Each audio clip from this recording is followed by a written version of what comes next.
Hello नमस्कार, स्वागत है आप सभी का आपके चैनल स्टडी गुरुकुल 2.5 मिलियन में।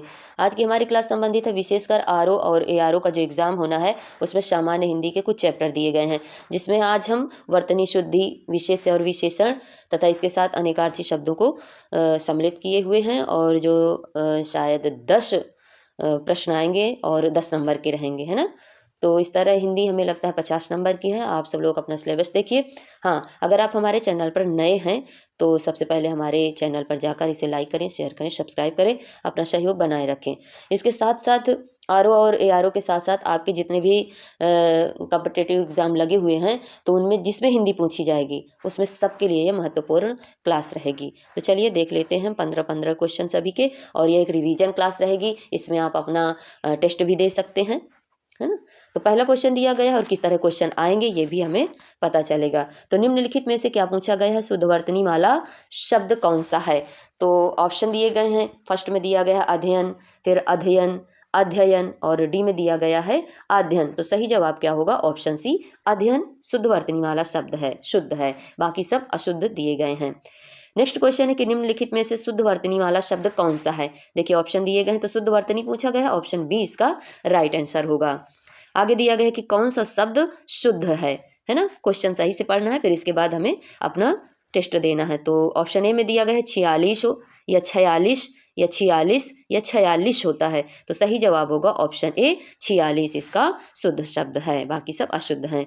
अगला क्वेश्चन दिया गया है कि निम्नलिखित में से शुद्ध शब्द बताइए। उज्ज्वलन होता है, उज्ज्वलन होता है, उज्जलन होता है या उज्जलन होता है। तो सही जवाब होगा ऑप्शन ए उज्ज्वलन शुद्ध शब्द है। आगे बढ़ते हैं और नेक्स्ट क्वेश्चन देखते हैं। अगला क्वेश्चन दिया गया है कि निम्नलिखित में वर्तनी की दृष्टि से अशुद्ध शब्द को चुनना है। देखिए ऑप्शन ए में दिया गया है प्रादेशिक, बी में है माधुर्य, सी में है व्याप्त। तो ये तीनों शुद्ध हैं। अशुद्ध पूछा गया है तो अशुद्ध है ऑप्शन डी प्रामाणिक दिया गया है ना। प्रामाणिक नहीं होता, क्या होता है, प्रामाणिक होता है। तो प्रामाणिक का शुद्ध शब्द क्या होगा, प्रामाणिक। अगला क्वेश्चन है कि शुद्ध शब्द कौन सा है। चिन्ह नहीं, चिन्ह नहीं होता, चिन्ह होता है। बी कृपया, ये भी गलत है। दवाइयों में बड़ी ई की मात्रा है, ये गलत है। सही जवाब क्या होगा, ऑप्शन डी निर्भर। देखिए यहाँ पर दिया है चिन्ह नहीं होता, चिन्ह होता है। तो चिन्ह का सही शुद्ध लिखा है ये कृपया, इस तरह लिखा जाएगा।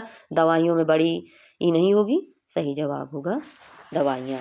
तो इस तरह हमारे अन्य जो शब्द हैं वो भी कंप्लीट होते जा रहे हैं, है ना। अगला क्वेश्चन दिया गया है कि सही वर्तनी वाला शब्द चुनिए। ऑप्शन ए में दिया गया है सुहृद, बी में है शुश्रूषा, सी में है स्पर्धा, डी में है ससीम, है ना। तो सुहृद भी गलत है। स्पर्धा में देखिए क्या होगा, सही वर्तनी वाला शब्द चुनना है। तो इसमें सही जवाब होगा सबसे पहले ऑप्शन बी शुश्रूषा, है ना। इसके बाद देखिए सुहृद, सुहृद का दिया हुआ है यहाँ पर। देखिए सुहृद किस तरह लिखा जाएगा, शुद्ध यह है। स्पर्धा में ये वाला सा नहीं होगा, स्पर्धा में सरवता वाला सा होगा। ससीम, ससीम में भी दोनों सा सरवता वाले होंगे। तो इस तरह हमारे शुद्ध शब्द होंगे। आगे बढ़ते हैं और नेक्स्ट क्वेश्चन देखते हैं। देखिए दिया गया है कि अशुद्ध शब्द को चुनना है। तो अनसुईया सही है, ऐनक इसी तरह लिखा जाता है। संकट गलत है ना, संकट होता है। तो अशुद्ध शब्द चुनना था, तो इसमें हमारा सही जवाब होगा ऑप्शन सी। संशय किस तरह लिखते हैं, ये भी सही है। तो संकट को देखो किस तरह लिखा जाएगा, संकट, है ना। संकट का शुद्ध शब्द यह है। आगे बढ़ते हैं और नेक्स्ट क्वेश्चन देखते हैं। अगला क्वेश्चन दिया गया है हमारा कि शुद्ध वर्तनी वाला शब्द छांटिए। क्या पूछा गया है कि शुद्ध वर्तनी वाला शब्द छांटिए। तो परीक्षा गलत है ना। मुमूर्षु सही है। तो शुद्ध हमारा मिल गया। इस ऑप्शन में, इस क्वेश्चन में ऑप्शन बी सही जवाब है। बाकी जैसे हमारा दिया गया है मुमूर्षु, परीक्षा, ये तो आप सभी लोगों को पता है कि यह अशुद्ध है। परीक्षा किस तरह लिखा जाएगा, यह इसका शुद्ध शब्द है। अगला क्वेश्चन दिया गया है कि प्रश्न संख्या 10 से 13 तक प्रत्येक प्रश्न वाक्य में एक अधोरेखांकित शब्द दिया गया, अर्थात उसके नीचे अंडरलाइन की हुई है। उसके नीचे लिखे शब्दों में से 3 अशुद्ध रूप से दिए गए हैं। तो चौथे शुद्ध रूप से लिखे शब्द का चयन करके उसे चिन्हित करना है ना।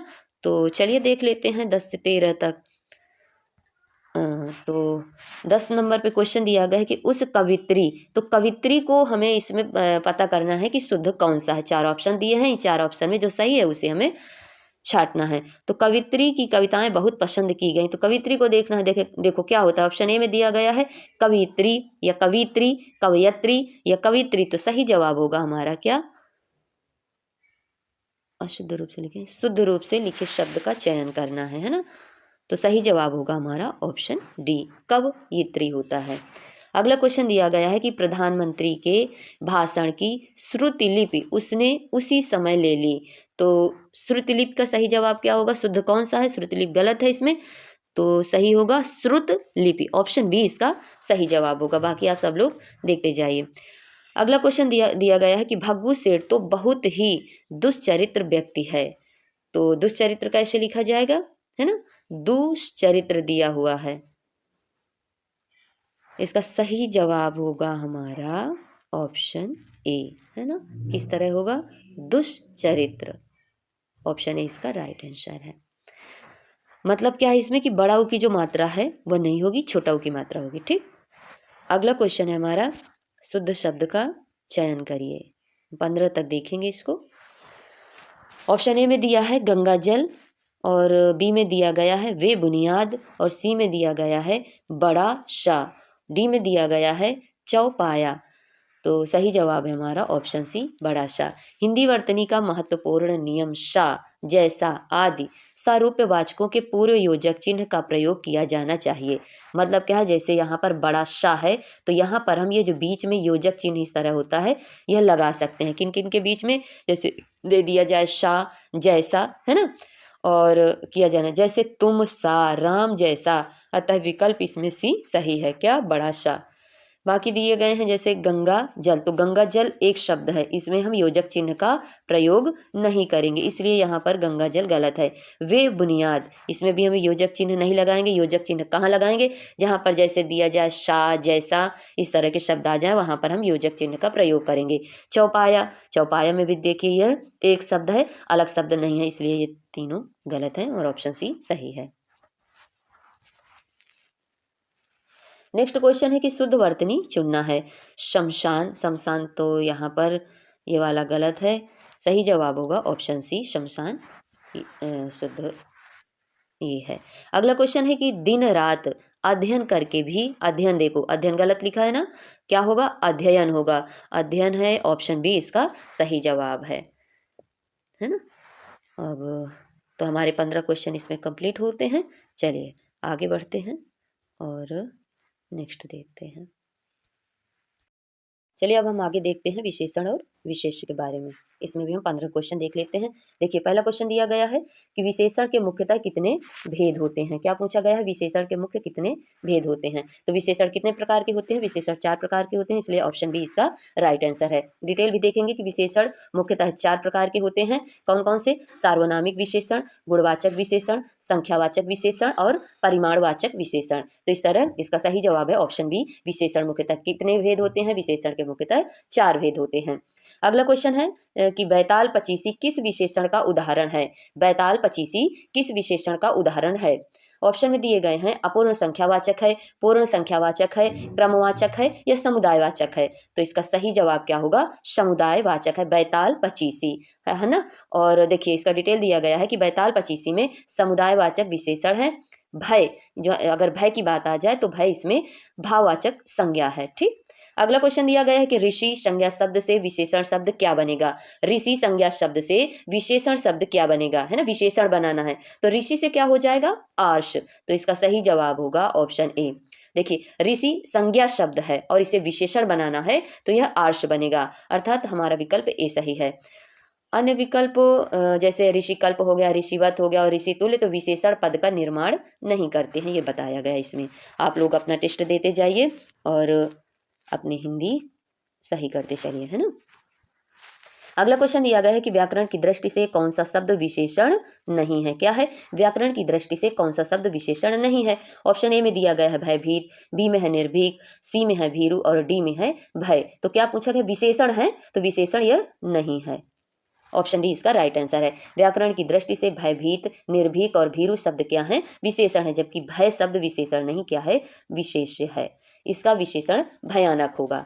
आगे बढ़ेंगे और देखते हैं कि तुम कहाँ पढ़ते हो में किस कोटि का विशेषण प्रयुक्त हुआ है। ये चैप्टर आपको बहुत अच्छे से तैयार करना है क्योंकि देखिए यहाँ पर जितने भी क्वेश्चन रखे गए हैं सब यूपी आरओ के ही क्वेश्चन रखे गए हैं जो प्री और मेंस में पूछे गए हैं, और इसका डिटेल भी हम लेके आएंगे। अभी क्वेश्चन है, क्वेश्चन के माध्यम से हल करें, है ना। तो देखिए क्या पूछा गया है, तुम कहाँ पढ़ते हो में किस कोटि का विशेषण प्रयुक्त हुआ है। तो क्या यह गुणवाचक विशेषण है या प्रश्नवाचक? तो देखिए इसमें कहाँ लगा है ना, कहाँ से हमें पता चलता है कि यह प्रश्न किया जा रहा है। तो इसका सही जवाब क्या होगा? तुम कहाँ पढ़ते हो। जैसे मैंने किसी से पूछ लिया कि तुम भैया कहाँ पढ़ते हो, तो मैंने उससे प्रश्न किया, तो यह कौन सा हो गया विशेषण? प्रश्नवाचक विशेषण हो गया, है ना कि यह गुणवाचक, ना संख्यावाचक, ना संकेतवाचक। आगे बढ़ेंगे और अगला क्वेश्चन दिया गया है कि लोभी किस विधि से निर्मित विशेषण है। किस विधि से निर्मित किया गया? संज्ञा विधि से है या क्रिया विधि? क्रिया विधि से तो है ही नहीं, है ना। लोभी क्या है? लोभी एक संज्ञा सर्वनाम है नहीं, प्रत्यय है नहीं, तो सही जवाब क्या होगा? ऑप्शन ए, संज्ञा विधि से निर्मित विशेषण है लोभी। चलिए लोभ से क्या बना? लोभी बना। आगे देखते हैं कि इनमें से कौन सा युग्म विशेषण नहीं है। दो युग्म दिए गए हैं जो विशेषण नहीं है, ये बताना है हमें। ऑप्शन में ए में दिया गया है छोटा बड़ा, तो भैया विशेषण है, एक छोटा एक बड़ा है। हरा पीला, तो ये भी विशेषण है, रंग की विशेषता 2 3, लेकिन राम लक्ष्मण नहीं है। इसका राइट आंसर है ऑप्शन डी, है ना। तो देखिए इसको देख भी लेते हैं कि दिए गए विकल्पों में से राम लक्ष्मण युग्म विशेषण नहीं है। किसी के नाम दिए गए हैं, संज्ञा हो गया, है ना, किसी व्यक्ति का नाम हो गया, या ये सब क्या कहलाते हैं? संज्ञा हो गए। जबकि छोटा बड़ा, हरा पीला गुणवाचक विशेष शब्द युग्म और 2 3 संख्यावाचक विशेषण शब्द युग्म है। जैसे 2 3 हो गया तो ये संख्यावाचक हो गए, छोटा बड़ा क्या हो गया? यह गुणवाचक विशेषण है। हरा पीला ये भी गुण है कि उसका रंग वह कलर हरा है, पीला है, इस तरह हम इसको देख सकते हैं। चलिए आगे बढ़ते हैं और नेक्स्ट क्वेश्चन देखते हैं। अगला क्वेश्चन दिया गया है कि निम्नलिखित में से कौन सा शब्द विशेषण नहीं है। नहीं है तो उसको अंडरलाइन कर लिया करें, है ना। अगला क्वेश्चन ऑप्शन दिए गए हैं उत्कृष्ट, निकृष्ट, धृष्ट और विषाद। हमें बताना है कि कौन सा विशेषण नहीं है, तो इसका सही जवाब होगा ऑप्शन डी, विषाद विशेषण नहीं है। इसका डिटेल देखेंगे कि दिए गए विकल्पों में से उत्कृष्ट, निकृष्ट, देखिए लिखा भी कैसा जाता है ये भी देखते हुए चलेंगे, तो हमारा शुद्ध शब्द भी इस पे कंप्लीट हो जाएगा, है ना। उत्कृष्ट, निकृष्ट, धृष्ट शब्द विशेषण और यह गुणवाचक विशेषण है ना। वो बहुत उत्कृष्ट है, धृष्ट है, निकृष्ट है, ये गुण है इनके। जबकि विषाद शब्द विशेषण नहीं है, विषाद संज्ञा है, और कौन सी? भाववाचक संज्ञा है विषाद। अगला क्वेश्चन है कि निम्नलिखित शब्दों में से जो शब्द विशेषण नहीं है उसका उल्लेख कीजिए। सज्जन, दुर्जन, सुकुमार और मानस। क्या पूछा गया? विशेषण नहीं है, तो ऑप्शन डी इसका राइट आंसर है। देखिए जैसे कहा जाए कि राम बहुत सज्जन व्यक्ति है, और लखन बहुत सुकुमार है, या किसी दूसरे दुष्ट व्यक्ति के लिए बोल दिया कि दुर्जन है ना, तो ये सब क्या है? गुणवाचक विशेषण है। और जबकि इसमें मानस है, मानस क्या है? ये संज्ञा का द्योतक है ना, मनुष्य, तो यह विशेषण नहीं है। आगे बढ़ेंगे और अगला क्वेश्चन है कि निम्नलिखित में से कौन सा शब्द विशेषण नहीं है। आगामी, शांत, काला और तुम। तो सही जवाब क्या होगा? ऑप्शन डी, तुम, है ना। तुम क्या है? यह एक सर्वनाम है और पुरुषवाचक सर्वनाम दिया गया है। अगला क्वेश्चन है कि निम्नलिखित में से विशेषण पद है कौन सा। उपासना, उद्गार, आयत लोचना और वंदना। तो सही जवाब है ऑप्शन सी, आयत लोचना। चलिए आगे बढ़ते हैं और नेक्स्ट क्वेश्चन देखते हैं। अगला क्वेश्चन दिया गया है कि निम्नलिखित में से कौन सा शब्द विशेषण नहीं है, और इम्पॉर्टेंट इसमें यह चीज आपको देखना है कि सारे क्वेश्चन यूपी आरओ मेंस और प्री के दिए गए हैं, तो इससे तो क्वेश्चन बनना ही बनना है ना। क्वेश्चन है कौन सा शब्द विशेषण नहीं है, यह ढूंढना है। ऑप्शन दिए गए हैं कुटिलता, जटिलता, कौटिल्य और कुरूपता। तो सही जवाब होगा ऑप्शन सी, कौटिल्य। कौटिल्य क्या है? तो कौटिल्य एक भाववाचक संज्ञा पद है। अगला क्वेश्चन है कि निम्नलिखित में से किस वाक्य में विशेषण का प्रयोग हुआ है। राम और श्याम भाई हैं। क्या करना है? विशेषण का प्रयोग कहाँ हुआ है, यह हमको छांट के बताना है। राम ने माँ से पानी और खाना मांगा। माँ ने खाने में दाल और रोटी परोसी। राम ने रोटी खाकर और रोटी मांगी। तो क्या करना है? विशेषण। सही जवाब है ऑप्शन डी। प्रश्नगत विकल्पों में राम ने रोटी खाकर और रोटी मांगी, तो यह इस वाक्य में विशेषण और का प्रयोग किया गया है। प्रश्न के संदर्भ में और अनिश्चित परिमाणवाचक विशेषण है, मतलब निश्चित नहीं है कि कितनी मांगी और मांगी। अगला क्वेश्चन है कि निम्नलिखित में से कौन सा शब्द विशेषण है। सुंदरता, कवि, विद्वान और भलाई। तो विशेषण पूछा गया है, ऑप्शन सी इसका सही जवाब है, ऑप्शन सी है विद्वान, है ना। बाकी सुंदरता एवं भलाई क्या है, भाववाचक, और कवि जातिवाचक संज्ञा है। तो ये आज हमने यहाँ पर 14 क्वेश्चन कंप्लीट किए। आगे बढ़ते हैं और आगे देखते हैं। चलिए इसके बाद हम अगला देख लेते हैं, अनेक शब्दों के लिए एक शब्द। पहला क्वेश्चन दिया गया है कि अनियमित के लिए उचित वाक्यांश चुनें, है ना। अनियमित के लिए अनेक शब्दों में एक शब्द बनाना है। तो पहला ऑप्शन दिया गया है कि जिस पर कोई नियंत्रण ना हो। अनियमित के लिए हमें चुनना है, तो ये नहीं होगा, है ना। और आगे दिया गया है जो नियमानुकूल ना हो, अर्थात जिसमें कोई नियम ना हो वही अनियमित होगा, तो ऑप्शन बी इसका सही जवाब है। बाकी जो दिए गए हैं इनके नीचे देख लेते हैं। अनियमित के लिए उचित वाक्यांश जो नियमानुकूल ना हो, यह शब्द सही है। और आगे दिया गया है जिस पर कोई नियंत्रण ना हो उसे क्या कहते हैं, अनियंत्रित। जिसके संबंध में कोई निर्णय ना हुआ हो उसे अनिर्णित बोलते हैं। और जिसका निवारण ना हो सकता हो उसे अनिवार्य बोलते हैं। चलिए अगला क्वेश्चन दिया गया है कि अल्पाहारी, अल्पाहारी शब्द के लिए उचित वाक्यांश छाटिए। अल्पाहारी अर्थात जो कम खाता हो उसे क्या कहते हैं, अल्पाहारी। तो सही जवाब होगा ऑप्शन डी इसका सही जवाब है। और फलाहारी जो फल खाता है उसे फलाहारी बोलते हैं। आगे बढ़ते हैं और नेक्स्ट क्वेश्चन देखते हैं क्या दिया गया है। अगला क्वेश्चन है हमारा कि अदृश्य शब्द का अर्थ बताइए। अदृश्य का मतलब क्या होता है, अदृश्य अर्थात जो दिखाई न दे। तो ऑप्शन ए में दिया गया है जो दूर हो, तो यह गलत है, जो दिखाई न दे। सही जवाब होगा ऑप्शन सी, है ना। और दृश्य का मतलब जो दिखाई दे। अगला क्वेश्चन है कि जिसे नहीं जीता जा सके, वाक्यांश के लिए एक शब्द चुनना है। जिसे नहीं जीता जा सके उसे क्या बोलते हैं, अजेय बोलते हैं। लेकिन यहाँ पर अज्ञेय दिया गया है, अमर है, वीर है, अजात शत्रु। तो इसमें देखिए ऑप्शन भी नहीं दिया गया है, तो उसे अजेय बोलते हैं। इसमें है नहीं तो क्या हो जाएगा, अजेय। हम इसको याद कर सकते हैं। जिसे नहीं जीता जा सके उसे क्या कहते हैं, अजेय कहते हैं। जिसकी मृत्यु संभव ना हो उसे अमर बोलते हैं। जिसका कोई शत्रु पैदा ना हुआ हो उसे अजात शत्रु कहते हैं। जो जाना ना जा सके उसे अज्ञेय कहते हैं। तो इस तरह का अगर क्वेश्चन आ जाएगा तो उसमें सबको कॉमन नंबर मिलेंगे। निम्नलिखित शब्द का क्या अर्थ है, अभिज्ञ। अभिज्ञ का मतलब क्या होता है, जानने वाला या ज्ञाता। तो जानने वाला या ज्ञाता, तो इसका सही जवाब होगा ऑप्शन बी, है ना। अभिज्ञ का अर्थ होता है जानने वाला या ज्ञाता। ना जानने वाले के लिए कौन सा शब्द का प्रयोग करेंगे, अनभिज्ञ, या कम जानने वाले को अल्पज्ञ कहा जाता है। चलिए अगला क्वेश्चन है हमारा कि अंत्यज, अंत्यज शब्द के लिए सही वाक्यांश बताइए। यहाँ पर ऑप्शन दिया गया है, ऑप्शन ए में है अंडे से पैदा होने वाला, है ना। और क्या है आगे, और बी पर दिया है किसी के अंतर से उत्पन्न होना। सी पर दिया गया है अपने सगे संबंधियों को छोड़ देने वाला। और डी पर दिया गया है तथाकथित निम्न जाति में जन्म लेने वाला। तो सही जवाब क्या होगा, अंत्यज। अंत्यज का ऑप्शन डी इसका सही जवाब होगा, तथाकथित निम्न जाति में जन्म लेने वाला। अर्थात अंत्यज शब्द के लिए सही वाक्यांश है तथाकथित निम्न जाति में जन्म लेने वाले को क्या कहते हैं, अंत्यज कहा जाता है।